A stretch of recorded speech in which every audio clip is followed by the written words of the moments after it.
And next one, increase in carbon dioxide. Okay, so increase in carbon dioxide. How glacial melting will increase carbon dioxide? See here a vicious cycle is getting formed. How a vicious cycle is getting formed? So let us understand. Okay, so because of global warming, okay, so because of increase in temperature, the glacial is melting. So the organic matter which are present in the glaciers. So I already told you in many instances, okay, if the temperature is high, then only the complete decomposition of organic matter will take place. If the temperature is very low, the decomposition of organic matter does not take place completely. So at this glacier, okay, at this high latitudes, in the places where the glaciers are present and whatever it is at Arctic areas and Antarctic areas, the temperatures will be very low and the organic matter will not decompose completely. So what happens if the organic matter will not decompose completely? Then the carbon is not decomposed. I mean to say the carbon is not degraded and it will be not added to the atmosphere. So a lot of carbon dioxide gets entrapped in these glaciers, okay, because of partial decomposition of organic matter. So once these glaciers got melted, means they are exposed to the atmospheric temperature. Because of this high temperature, the organic matter starts decomposing faster and it starts decomposing completely. As a result, because of this decomposition, a lot of carbon content will be added to the atmosphere in the form of carbon dioxide, okay, in the form of carbon dioxide. And if carbon dioxide is released into the atmosphere, again it will cause global warming because it is a greenhouse gas. Okay, as it is a greenhouse gas, it absorbs the outward terrestrial radiation from the earth and it radiates back to the earth itself. So it forms a vicious cycle. Because of this global warming, actually there will be increase in temperature, the organic matter will decompose completely, it will add carbon dioxide into the atmosphere, and again this carbon dioxide will increase the global warming, and this particular cycle will take place continuously. And so in this way, actually a vicious cycle will be formed. Okay, yes. And the next one was, it leads to ocean acidification. How it leads to ocean acidification? Because when a lot of carbon dioxide is released into the atmosphere, because of the high vapor pressure of the carbon dioxide, it reacts with the ocean water very easily. Okay, so there is a greater affinity for the carbon dioxide to react with the ocean water. When this carbon dioxide reacts with ocean water, it forms weak carbonic acid. It forms weak carbonic acid, which results in change in the pH level of the ocean. Okay, so if the pH is 7, it is neutral. If it is less than 7, it is acid, and if it is more than 7, it is basic. Okay, yes, the pH level of the ocean changes because of the formation of the carbonic acid. As a result, the pH level gets reduced and it will lead to ocean acidification. Okay, if the pH level changes, the biodiversity which is prevailing in the oceans, I mean to say already వాళ్ళు already అలవాటు పడిపోయి ఉన్నారు ఒక type of pH level, ఒక type of salinity కూడా, they got habituated. Yes, so through their evolution process. But once ఒక sudden change, so if the pH level will change, automatically this biodiversity face a huge threat. Maybe it lead to death of certain biological organisms. Okay, and the next one was methane hydrate.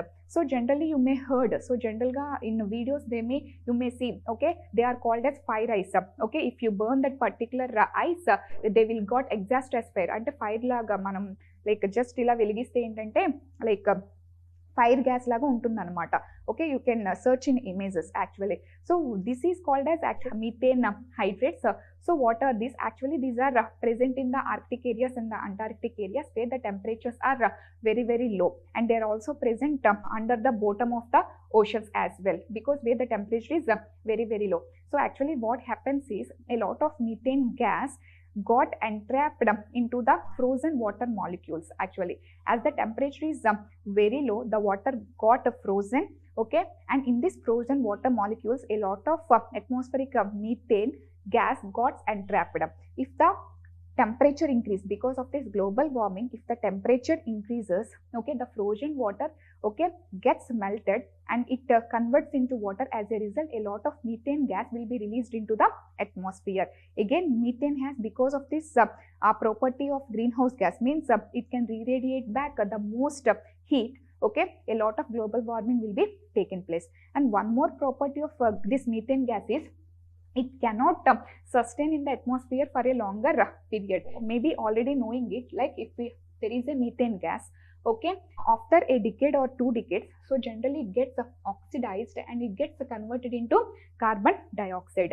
Okay, the longevity period of the methane gas in the atmosphere is very low. Okay, it can sustain only for a period of decade or 2 decades. After that, it gets oxidized because of the oxygen which is present in the atmosphere, and it gets converted into carbon dioxide.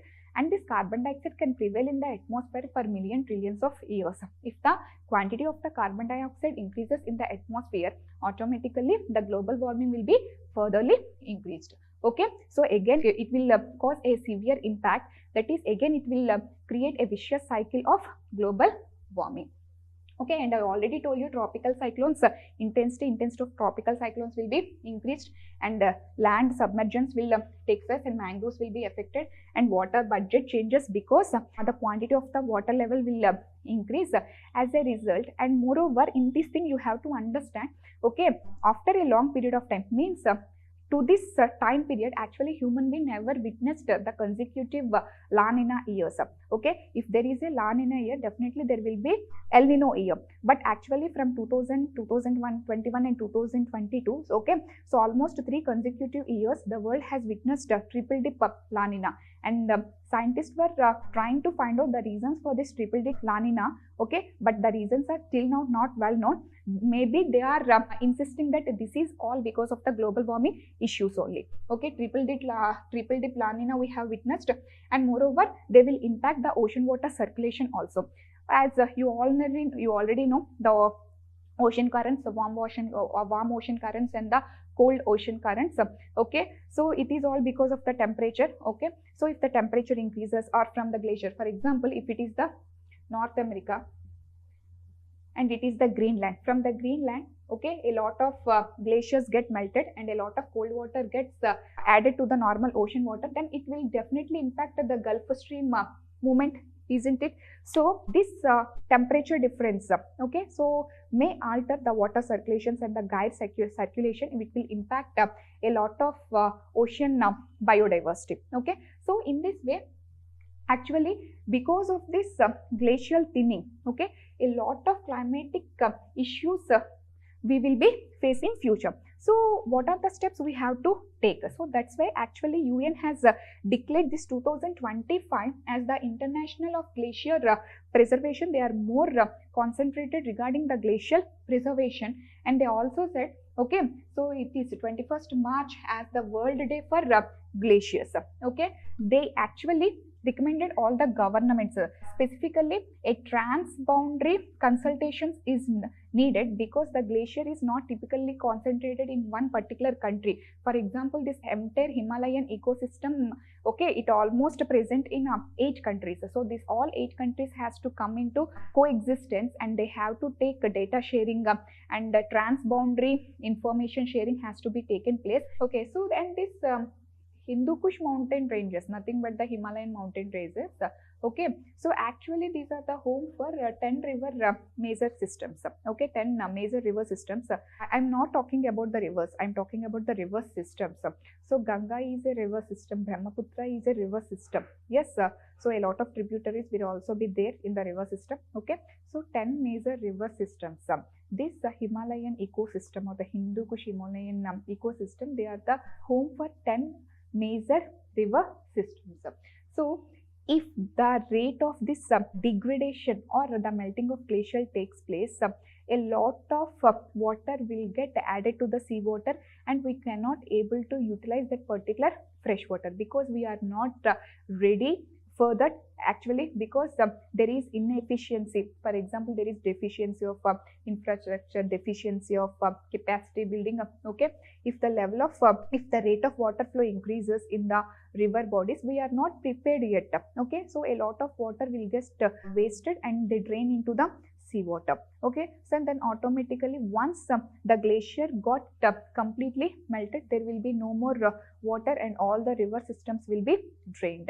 So as a result, a lot of other effects will be there. For example, the people who are dependent on these river system for their agriculture, for their livelihood, they will be impacted. For example, the agriculture will be impacted, and a lot of ecotourism will be carried on in these river systems. For example, Brahmaputra, okay, inland waterways, for example, Ganga inland waterways, this entire ecotourism will be impacted, and the biodiversity also will be impacted, because a lot of biodiversity will be present in these river systems, and also they form estuaries and deltas, which are the ecotone zones. We may lose a lot of biodiversity if this river water gets drained. And generally these glacial mountains, okay, hydropower projects actually is the major industries in these mountainous regions. Yes, once the water gets depleted, all the glacial got melted up. Okay, so how can we get electricity? How the people of these mountainous regions get electricity? So hydropower projects will be in huge losses. Yes, and moreover, so generally crypto mining. Actually, in this particular report, they spoke about different glaciers which are present in across the world. For example, in case of Central Asia, they given one interesting fact is that a lot of crypto mining will be affected. So if a glacier gets melted, how it will impact the crypto mining? Because this crypto mining is nothing but it will operate on the base of computers, the supercomputers. They have to work very fast. Okay, so the capacity is very high, so a lot of electricity will be consumed by these computers. Hence, and this electricity will be supplied through hydroelectric projects in Central Asia. Okay, so if the glacier melts very rapidly, and if they cannot able to harness the water, okay, ultimately they will drain into the seawater. Okay, so ultimately no power can be utilized from it. The hydroelectric projects will be impacted, and there will be no electricity, and there will be huge impact and other types of economies. For example, in Central Asia, crypto mining will be affected. Okay, and what are the steps need to be taken actually? So that's why by taking consideration into all these factors, actually 2025 UN declared this year as International of Glacier Preservation, and they call all the parties, all the countries for the preservation of glaciers, and the steps to be taken immediately. Okay, so that's why they declared 21st March as World Day for Glaciers. So by declaring this day, they want to preserve the glaciers, and they want to share information among the people regarding the preservation of the glaciers.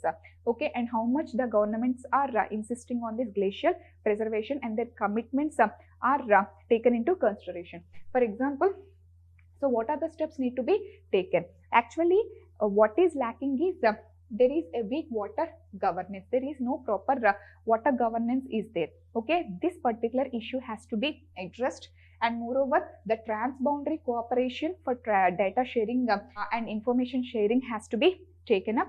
And moreover, the concerted climate action plan. Okay, so maybe you know, you remembered or not, I already explained that 2024, okay, this year has to be remembered in aspect of climate change, because it is the first year which crossed the limit of 1.5 degrees Celsius average. Because see here, actually in Paris climate, in Paris agreement, okay, in the UNFCCC COP, okay, in Paris agreement, what it talks about that the global average temperature should not exceed more than 1.5 degrees Celsius when compared to pre-industrial levels. But 2024 is the single year which already crossed the global average temperature limit when compared to previous industrial levels, because 2024 the average global temperature is 1.6 degrees Celsius, which means we already breached the Paris agreement. Okay, so it is a very high year. It says that the climate action plan has to be taken very seriously and it should be implemented effectively at the ground level. Okay, so that's why this concerted climate action plan to keep the global average temperature below 1.5 degrees Celsius has to be implemented very properly, and the transboundary cooperation has to be taken care of. Okay, so that is all about glaciers. Yes, thank you.